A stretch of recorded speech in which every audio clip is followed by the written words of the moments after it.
Sportsman സ്പിരിറ്റോട് കൂടി മനുഷ്യരോടുള്ള പിന്നെ കരുണ, കാരുണ്യം, സഹകരണം, പിന്നെ സ്നേഹം, ഇതെല്ലാം വേണ്ട അതിനകത്ത്. സോ അങ്ങനെ കരുണയും സ്നേഹവും ഒക്കെ കൊടുക്കാനും അത് വളർത്തിയെടുക്കാനാണെന്നുണ്ടെങ്കിൽ കൃത്യമായിട്ട് ഈ ദുർഗുണ പരിഹാര പാഠശാല പല കേരളത്തിലെ പല മേഖലകളിലുള്ളവരെ കൊണ്ടുവന്ന് നിർത്തിയിട്ട് ഒരു ധ്യാനകേന്ദ്രത്തിൽ കൊണ്ടിട്ട ധ്യാനകേന്ദ്രത്തിൽ കൊണ്ടിട്ട പറ്റില്ല, നന്നായില്ല. അപ്പൊ നന്നായി പോയുള്ളൂ. അവരുടെ പേഴ്സണൽ വ്യക്തിത്വം എന്താണെന്നുള്ളത് നമുക്ക് അറിയാൻ പറ്റില്ല. അങ്ങനെ വ്യക്തിത്വം നന്നാവുന്നുണ്ടെങ്കിൽ ഈ സീസണിൽ ഇറങ്ങിയവരൊക്കെ ആ പേഴ്സണാലിറ്റിയിൽ അവർ മാറ്റം ഉണ്ടാവണം. ഈ ഇറങ്ങി വരുന്നവരൊക്കെ ആ പേഴ്സണാലിറ്റിയിൽ മാറ്റി വ്യക്തിത്വത്തിൽ മികവുണ്ടായി വരുന്നവരാണോ? അതെനിക്കറിയില്ല.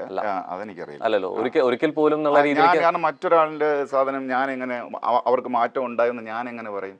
ഞാനാണ് തീരുമാനിക്കേണ്ടത് എനിക്ക് മാറ്റം ഉണ്ടായില്ലോ. അത് നമ്മൾ സെൽഫ് റിയലൈസേഷൻ നടത്തണം.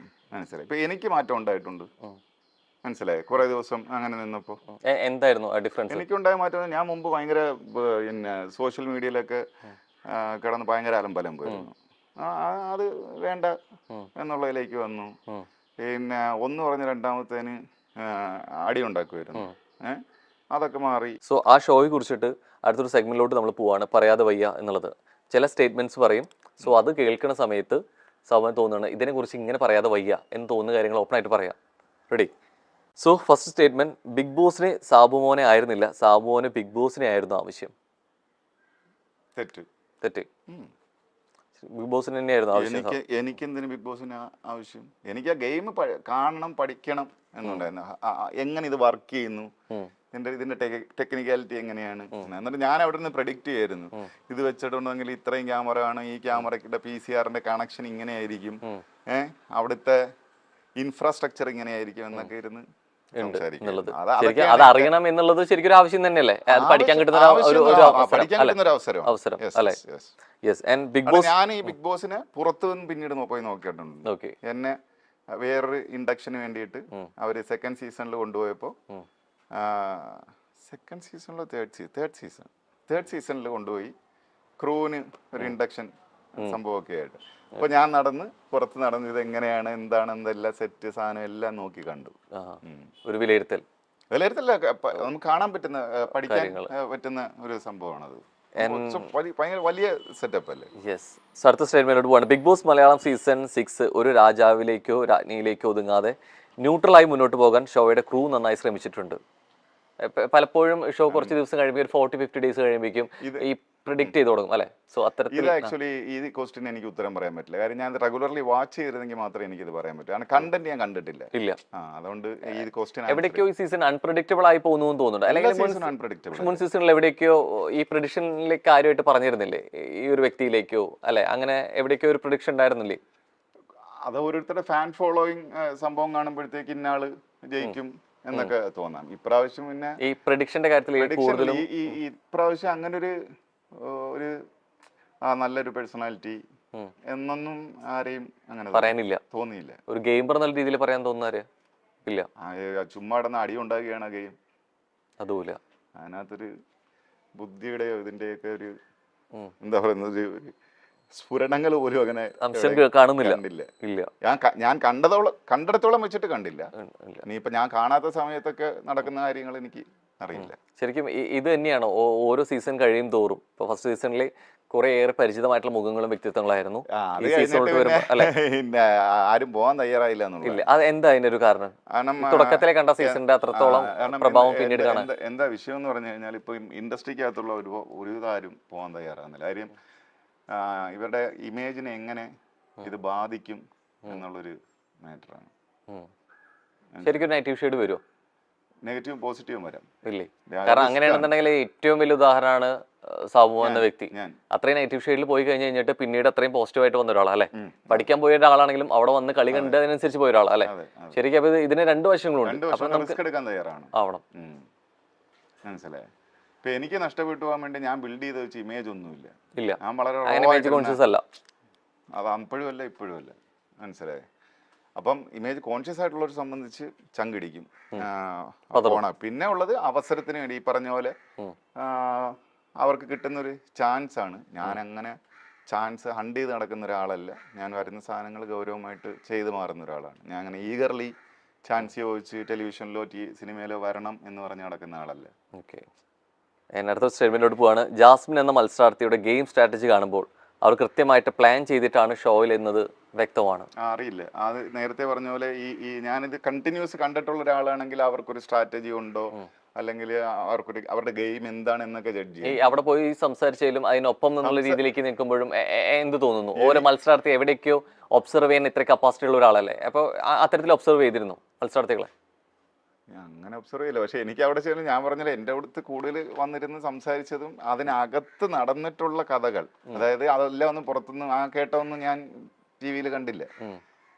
അതിൽ എനിക്ക് ഭയങ്കര രസമായിട്ട് തോന്നിയ രണ്ടുപേര് ഈ ജിൻഡോയും ജാസ്മിനുമാണ്. കാരണം സത്യം പറഞ്ഞാൽ ഞങ്ങൾ പറഞ്ഞിരുന്ന ഇത്രയും ദിവസങ്ങളിൽ ഇവര് തമ്മിലുള്ള എൻകൗണ്ടറുകൾ അതാണ് പറഞ്ഞു തന്നുകൊണ്ടിരുന്നത്. അത് ജിൻഡോ എന്തൊപ്പിക്കുന്നു, അപ്പൊ ജാസ്മിൻ എന്തൊപ്പിക്കുന്നു എന്നൊക്കെയുള്ളു. അത് ഭയങ്കര എന്റർടൈനിങ് ആയിരുന്നു. അപ്പൊ ഞാൻ അവരുടെ അടുത്ത് ചോദിച്ചു, എന്നാ പിന്നെ നിങ്ങൾ ഇങ്ങനെ അങ്ങ് മുമ്പോട്ട് വന്ന് എന്ത് രസമാണ്, നിങ്ങൾ ഇതിനെ ഭയങ്കര കോമിക് സെൻസിൽ എടുക്ക് എന്ന് പറഞ്ഞു. കാരണം അതിനും മാത്രം ചിരിക്കാനുണ്ടായിരുന്നു. അപ്പൊ അവരും ചിരിക്കുന്നുണ്ട്, അത് ഞങ്ങൾ ഇങ്ങനെയൊക്കെയാണ് എന്ന് പറഞ്ഞാൽ. ഇങ്ങനെ വരുമ്പോൾ കൃത്യമായിട്ട് ഇതിന് പുറത്ത് ഈ സപ്പോർട്ട് കിട്ടുന്നതിൽ എവിടേക്ക് കൂടുതൽ ഇൻഫ്ലുവൻസ് ചെയ്യാൻ PR കാരണമാവുന്നുണ്ട് ഇല്ലേ? PR വർക്കുകൾ. PR എന്ന് പറയുന്നത് ആക്ച്വലി പൈസ കൊടുത്തിട്ടാണ്. എനിക്ക് സത്യം പറഞ്ഞ ഇത് അറിയില്ല, സത്യമായിട്ട് എനിക്ക് അറിഞ്ഞൂടാ പ്രൊമോഷൻ ചെയ്യുന്ന പ്രക്രിയയെ കുറിച്ചിട്ട്. ഈ ബിഗ് ബോസിൽ പോകുന്നവര് പിന്നെ പൈസ കൊടുത്ത് ആളുകളെ ഏൽപ്പിക്കുവോ? ഇങ്ങനെ പ്രൊമോഷൻ ചെയ്യുന്നതിനെ കുറിച്ചിട്ട് ഒരു അറിവില്ല. ഇല്ല, എനിക്കറിയില്ല, ഞാൻ ചോദിക്കണം. പ്രൊമോഷൻ ചെയ്യുന്നതിനെ കുറിച്ചിട്ട് അറിയില്ലേ? അല്ല, ഈ കേറി കഴിയുമ്പോ ഇപ്പം ഞാൻ കേറിയിട്ട് ഇറങ്ങിയ സമയത്ത് എന്നെ സാബു ആർമി എന്നൊക്കെ പറഞ്ഞ് കുറേ പിള്ളേര് കാണാൻ വന്നു. അപ്പൊ എനിക്കിത് എന്താണ് സംവിധാനം എന്ന് മനസ്സിലായില്ല. അവ പറഞ്ഞു ഇതുപോലെ ഈ പിള്ളേരൊക്കെ ഭയങ്കര പ്രൊമോഷനും പരിപാടിയൊക്കെ ആയിരുന്നു, വോട്ട് പിടുത്തവും ബഹളമൊക്കെ ആയിരുന്നു എന്ന് പറഞ്ഞു. എന്നെ ഒരു എയർപോർട്ടിൽ വെച്ച് കണ്ടപ്പോൾ ഒരമ്മ പറഞ്ഞ് പിന്നെ അവര് വീടുകളിൽ കയറി വോട്ട് പിടിച്ചിട്ടുണ്ടെന്ന് പറഞ്ഞു. അന്ന് മറ്റേ SMS അയച്ച് വോട്ട് പിടുത്തമുണ്ടായിരുന്നു. അപ്പൊ അങ്ങനെയൊക്കെ കുറെ മനുഷ്യരുണ്ട്. പക്ഷെ ഞാൻ അങ്ങനെ പൈസ കൊടുത്തിട്ട് ശരിക്കും വന്ന സാധനം കൂട്ടുകയാണെങ്കിൽ ഇപ്പൊ അത് അങ്ങനെയാണെന്ന് തോന്നുന്നുണ്ടോ? എനിക്ക് ഇപ്പോഴും ഒരു സംശയം ഇതാണ്. ഞാൻ ചോദിക്കുന്നത്, ഈ കയറിയിട്ടുള്ളവരൊക്കെ അതിന് മാത്രം സാമ്പത്തിക സെറ്റപ്പ് ഉള്ള ആളുകളാണോ? ഇങ്ങനെ പൈസ കൊടുത്തൊരു വലിയ PR കൂട്ടത്തിനെ ഉണ്ടാക്കി ശരിക്കും കിട്ടുന്ന വേദിയിലും അവസരങ്ങളുടെയും കുറെ കൂടി വലുപ്പം കാണുന്നുണ്ടെങ്കിൽ അതിനു വേണ്ടി കുറച്ച് ചെലവാക്കാൻ എന്തുകൊണ്ട് ആയിക്കൂടാന്ന് ചിന്തിക്കുകയാണെങ്കിലോ? അങ്ങനെ ചെയ്യാം. പക്ഷെ PR-കാർക്ക് ഈ കമ്പനീസിന് ഈ PR നടത്തുന്ന ഓൺലൈൻ കമ്പനീസ് അല്ലേ, നമ്മുടെ ഈ സോഷ്യൽ മീഡിയ ഇതൊക്കെ ആണല്ലോ ഇപ്പൊ PR. അപ്പൊ ഈ കമ്പനീസിന് പക്ഷെ ഈ ആളകത്ത് പോയതിനു ശേഷം ആൾ എന്തെങ്കിലും കാണിച്ചു കൊടുക്കണ്ടേ ഇവർക്ക് പ്രൊമോട്ട്? ശരിക്കും അങ്ങനെ ഉണ്ടെങ്കിലേ ആ കൊടുക്കുന്ന വിഷ്വൽസിലെ ഇപ്പൊ നേരത്തെ പറഞ്ഞ പോലെ രണ്ടുപേരും ഒരുമിച്ച് ചെയ്തുകൂടെ എന്ന് ചോദിക്കുന്നു. ഈ ആർമികൾ രൂപീകരിക്കുന്നുണ്ടെങ്കിൽ ഈ ആർമികൾക്ക് വേണ്ടത് എവിടേക്കോ ഈ ഫൈറ്റ് ചെയ്യുന്നതോ മാസ് ഡയലോഗുകളോ എഗെയിൻസ്റ്റ് ആയി നിൽക്കുന്നതോ ഒറ്റപ്പെട്ട് നിൽക്കുന്നതോ ഒക്കെ ആയിരിക്കും അല്ലെ? ചിലപ്പോൾ ഇതായിരിക്കും കൂടുതലായിട്ട് വീഡിയോസ് വരുന്നത്. അപ്പൊ ഇത്തരം അവിടെ വരുന്ന സമയത്ത് ഈ സ്ട്രാറ്റജി അവിടെ പഠിച്ചിട്ടാണ് പോകുന്നുണ്ടെങ്കിൽ ബോധപൂർവ്വം ഇത്തരം സീൻ ക്രിയേറ്റ് ചെയ്യാൻ ശ്രമിക്കില്ലേ? ചെയ്യുമല്ലോ. സോ അങ്ങനെ വരുമ്പോ ഇവിടെ കുറെ കൂടി സൗഹൃദം വേണം, ഇവിടെ കുറെ കൂടി കോമിക് കണ്ടന്റ് നമ്മൾ കൊണ്ടുവരണം എന്നുള്ള ചിന്ത ചിലപ്പോൾ പോയിക്കോളണമെന്നില്ലല്ലോ. ഉണ്ടോ? എന്ത് തോന്നുന്നു? അല്ല, ശരിയേ, അങ്ങനെയൊക്കെ. പിന്നെ ഈ പറഞ്ഞ ഇതിനകത്ത് ഇപ്പൊ പോയി ഇപ്രാവശ്യത്തെ ഇതിനകത്ത് കുറെ പേരൊക്കെ പരസ്പരം അറിയുന്നവരാണ്. മനസ്സിലായി, സോഷ്യൽ മീഡിയയിലുള്ള ആളുകൾ. അത് ശരിക്കും ഒരു നീതികേടല്ലേ? മുൻകൂട്ടി അറിഞ്ഞ് ഗെയിം പ്ലാൻ ചെയ്ത് വരിക എന്ന് പറയുന്നത്. ഇപ്പൊ അവിടെ എത്തിയിട്ട് ആരൊക്കെയാണ് വരുന്നത്? ഇവരെ മുമ്പ് സ്ക്രീനിലോ അതല്ലാതെ കണ്ടവരുണ്ടായിരിക്കും. അതല്ലാതെ ഇന്ന കണ്ടസ്റ്റൻസ് ആണ് വരുന്നത്, ഇവരെ കുറിച്ച് പറഞ്ഞവരെ കോൺടാക്ട് ചെയ്യാൻ പറ്റുന്നു.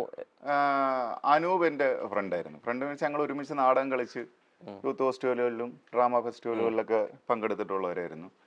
പിന്നെ ഞങ്ങൾ രണ്ടുപേരുടെയും രാഷ്ട്രീയ കാഴ്ചപ്പാടുകൾ ഒന്നാണ്. കോളേജ് പഠിക്കുന്ന സമയം തൊട്ടേ എനിക്ക് എന്നെ അനൂപിനെ അറിയാം. അതുകൊണ്ട് അകത്ത് ചെന്നപ്പോഴും ഞങ്ങള് കൂട്ടായിരുന്നു. നമുക്ക് പോകുന്നതിന് മുമ്പ് വിളിച്ച് പറഞ്ഞ ആളിയെ ഞാനും ഉണ്ടറാ, ഞാൻ പറഞ്ഞു ഞാനും ഉണ്ട് എന്ന് പറഞ്ഞ്. പ്ലാനൊന്നുമില്ല, എന്ത് പ്ലാൻ ചെയ്യാൻ അതിനകത്ത് കയറിയിട്ട് ഞാൻ പറഞ്ഞാ ഞാനും ഉണ്ട്, എന്ത് കളിയാ നീ ചോദിക്കാൻ. അവൻ എനിക്കറിഞ്ഞൂടെ കളിയാന്ന് പറഞ്ഞോണ്ട് അവനും നമ്മൾ അവസാനം വരെ കൈവിട്ടില്ല. അതിനിപ്പോ ആകാശം ഇടിഞ്ഞു വീഴുമെന്ന് പറഞ്ഞാലും ശരി, അനൂപിനെ ഞാൻ അതിനകത്ത് പ്രൊട്ടക്ട് ചെയ്തു. അപ്പൊ ശരിക്കും ഈ പറയുന്നതിൽ നിങ്ങൾ മത്സരാർത്ഥികൾ പറയുമ്പോൾ വേറെ ആളുടെ അടുത്ത് റിവീൽ ചെയ്യരുത്, ഇത് പറയരുത്, ഇതിന് അതിൻ്റെതായിട്ടുള്ള ജെനുവിനിറ്റി എന്ന് പറയുന്നത് ഇത് വലിയ ഇത് ഉണ്ടാക്കി വെച്ചിട്ടുള്ള വലിയ കള്ളമല്ലേ ഒരു മാസ്ക്? എന്റെ കൂട്ടുകാരൻ എന്റെ ഷോയ്ക്കകത്ത് ഞാൻ പോണ ഷോയ്ക്കകത്തുണ്ടെന്ന് പറഞ്ഞ് ഞാൻ വിളിച്ചു ചോദിച്ചില്ല, നീ ഉണ്ട് കളിയാന്ന്. അപ്പൊ അത്തരത്തില് അറിഞ്ഞിട്ടുണ്ടെങ്കിൽ മറ്റൊരാൾ അറിയുന്നത് അവിടെ നിന്ന് റിവീൽ ചെയ്യും, ഇന്ന മത്സരാർത്ഥി കൂടെ അവിടെ വരുന്നുണ്ട് അല്ലെങ്കിൽ ഇങ്ങനെ സുഹൃത്താണെന്നുള്ളത് ക്രൂവിന്റെ മെമ്പേഴ്സ് ഭാഗത്തുനിന്ന് വിളിച്ചു പറയുന്നുണ്ടോ? ഇപ്പൊ സഭയുടെ പറഞ്ഞു ഓൾറെഡി എന്റെ ഫ്രണ്ട് അതിലുണ്ടെന്ന് വിളിച്ചു പറഞ്ഞാൽ ഞാൻ വിളിക്കില്ലെന്ന് ചോദിക്കില്ല. അത് എന്റെ അടുത്ത് പറഞ്ഞുണ്ടോ എന്ന് ചോദിക്കുന്നത്. ഇത് ഞങ്ങളുടെ കോമൺ ഫ്രണ്ട് എന്നെ വിളിച്ചു പറഞ്ഞതാണ്. അവന്റെ ഫ്രണ്ടിന്റെ അടുത്ത് പറഞ്ഞ അവൻ എന്റെ ഫ്രണ്ടുമാണ്. അപ്പൊ അവൻ പറഞ്ഞ അളിയുടെ സാബുവും വരുന്നുണ്ട്. അങ്ങനെ അറിഞ്ഞാണ് ഡയറക്റ്റ് വിളിച്ചോളല്ലേ? അല്ല, അപ്പൊ അനൂപിനെ ഞാൻ വിളിച്ചു. ഞാൻ നാളെ നീ പോ, നാളെ ഞാൻ പോകുന്നുണ്ട് പോകുന്നുണ്ട്. അങ്ങനെ ശരിക്കും അങ്ങനെ വന്നിട്ടുണ്ടെങ്കിൽ ഇത്തരത്തിൽ ഇപ്പൊ ജോഡികൾ ഉണ്ടാവുന്നതിൽ ഒരു പ്രീ പ്ലാൻ ചെയ്യാൻ കുറെ കൂടി ഹെൽപ്പ് ആവില്ലേ? എന്താ കുഴപ്പം? അപ്പൊ അങ്ങനെ വരുന്ന സമയത്ത് പിന്നെ എന്തിനാണ് ഇത്തരത്തില് ജനങ്ങൾ മണ്ടന്മാരാക്കുന്നത്? ഞാനൊരു കാര്യം ചോദിക്കട്ടെ, നമ്മൾ രണ്ടുപേരും കൂട്ടുകാരാണ്, പിന്നെ അകത്ത് വന്ന് കണ്ടെന്നിരിക്കട്ടെ, അകത്ത് വരുമ്പോ ഒരു ഭയങ്കര സർപ്രൈസ്, അയ്യോ അനൂപ് നീ ഉണ്ടായിരുന്നു, അയ്യോ സാബു നീയും ഉണ്ടായിരുന്നു എന്ന് ചോദിക്കുന്നു. അകത്ത് വന്നാലും കാണും, പുറത്ത് വെച്ചാൽ, എന്നിട്ട് എന്ത് പ്ലാൻ ചെയ്യും? ശരിക്കും എവിടെ വന്നു കഴിഞ്ഞിട്ട് ഒരു കോംബോ ആവാം, ഒരു ജോഡി ആവാം. ഞാൻ ചെയ്തിട്ടുണ്ടല്ലേ, ഉണ്ട് ഞാൻ ശരിക്കും. പറഞ്ഞു ചെയ്യിപ്പിക്കുമല്ലേ, വോട്ട് അളിയ കണ്ട് ഇപ്രാവശ്യം കണ്ട് ഇവൊക്കെ ചെയ്തേക്കണം, അല്ലെ ഇവനും ചെയ്തേക്കണം അളിയ എന്ന് പറയും. അപ്പൊ പിന്നെ എന്തിനാണ് ഈ ക്രൂവിന്റെ സൈഡിൽ നിന്ന് നിങ്ങളിത് പുറത്ത് പറയാൻ പാടില്ല എന്ന് പറയുന്നത്? പുറത്ത് പറയാൻ പാടില്ല എന്നാണ് കാര്യം, അങ്ങനെ പറയരുത്. അതിന് പിന്നെ ആവശ്യകത ഉണ്ടെന്നുള്ളത് ആവശ്യകത എന്തിനാ എനിക്ക് ഇതുവരെ മനസ്സിലായില്ല. ഇല്ല, പുറത്ത് റിവീൽ ചെയ്യണം. ഇപ്പൊ ഞാൻ എന്റെ കൂട്ടുകാരെന്നാണ്ട് അഭിലാഷ്, ഞാൻ അഭിലാഷും ഞങ്ങൾ കോളേജ് തൊട്ട് ഒരുമിച്ച് പഠിച്ചിരുന്നവരാ. ഞങ്ങള് അറിഞ്ഞിട്ട് മിണ്ടാതിരുന്നെന്ന് തന്നെ ഇരിക്കട്ടെ, മിണ്ടാതിരുന്നിട്ട് അകത്ത് വെച്ച് കാണുമ്പോ കൂട്ടുകാരല്ലേ, രണ്ട് ഇൻഡിവിജ്വലായിട്ട് നിൽക്കൂ. ഇൻഡിവിജ്വലായിട്ട് നിൽക്കണ്ടേ? എന്തിന് വേണമെന്നില്ല. സമൂഹത്തിൽ നമ്മൾ നമ്മുടെ കൂട്ടുകാരോടെ അല്ലേ നിൽക്കുന്നത്. ഞാൻ അതിനകത്ത് പോയി പുതിയ സൗഹൃദങ്ങൾ ഉണ്ടാക്കി, ടീം ഉണ്ടാക്കി, മനസ്സിലായ, എന്നിട്ട് ഈ നോമിനേഷന് പിടിച്ചിട്ട് കൊടുക്കും. അല്ലെങ്കിൽ കളിക്കുമ്പം എനിക്ക് എന്റെ കൂടുതൽ അടുത്ത ആളുകൾ വെച്ച് ടീം ഉണ്ടാക്കും. വരും. ശരിക്കും അങ്ങനെ സൗഹൃദം വരുന്ന സമയത്ത് അവരോട് കുറച്ചൊരു ചായ്വ് കാണിക്കില്ല. ശരിക്കും കളിക്കേണ്ടത് ഇൻഡിവിജ്വൽ ആയിട്ടല്ല. എന്ത് തോന്നുന്നു? ഇൻഡിവിജ്വൽ ആയിട്ട് കളിക്കണം. അതോടെ ഗ്രൂപ്പ് നിങ്ങൾ എങ്ങനെയാണ് ഈ സമൂഹത്തിൽ ഒറ്റയ്ക്ക് ജീവിക്കുന്നത്? ശരിക്കും അത് സർവൈവൽ ഗെയിം കൂടിയല്ലേ?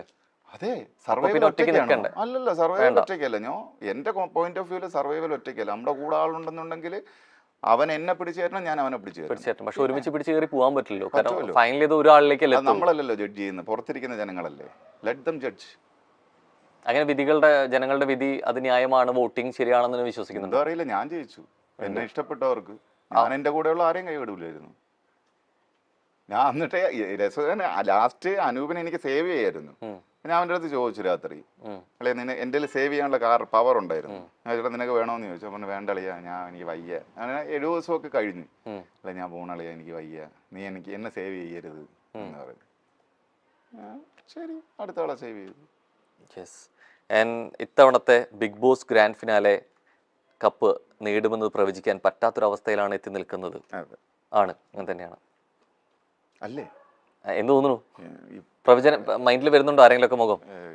ഇല്ല ഇല്ല.